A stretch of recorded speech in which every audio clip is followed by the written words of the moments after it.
அப்ப நீங்க 1000 ரூபாய் கொடுத்தா அந்த பொண்ணுங்க எவன்ட்ட வேணா போயிருவாங்க, நீங்க கூப்பிடுறவங்கலாம் வந்துருவாங்க. நீங்க இந்த மாதிரி பேசுறதுனால தானே உங்களுக்கு கீழ இருக்க அடிமட்ட இருக்க பொம்பளை பிள்ளை மேல கை வைக்கலாம்னு அவனுக்கு என்ன வருது? நீங்க பெண்களை எப்பவுமே திமுக ஒரு போக பொருளா தாங்க பார்க்கும். இது அவங்களோட வரலாறு.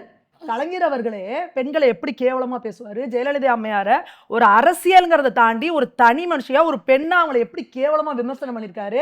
இந்திரா காந்தி அம்மையார்ல இருந்து அதனாலேயே தமிழக பெண்கள் கலைஞர் அவர்களையும் திமுகவையும் ஒதுக்குவாங்க எப்பவுமே.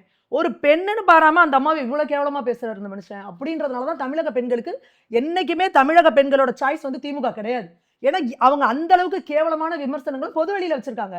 இன்னைக்கு வரைக்கும் சிவாஜி கிருஷ்ணமூர்த்தியில இருந்து சைதை சாதிக்கில இருந்து ஸ்டாலின் அவர்களே மோடி அவர்கள் வந்து ஜெயலலிதா அம்மையாருக்கு வாழ்த்து சொல்றதுக்கு கேவலமா மேடையில பேசுறாரு. எப்படி அவரு இதுனா இவங்க போவாங்க, இவருக்கு ஒண்ணுனா அவங்க வருவாங்க, அண்ணனும் நோக்கினால் அவனும் நோக்கினாள். எவ்வளவு ஒரு கேவலமான ஒப்பீடு. ஒரு அரசியல் தலைவர்கள் அவங்க தங்க வாழ்க்கையே வந்து இந்த மக்களுக்காக அர்ப்பணிச்சிருக்காங்க.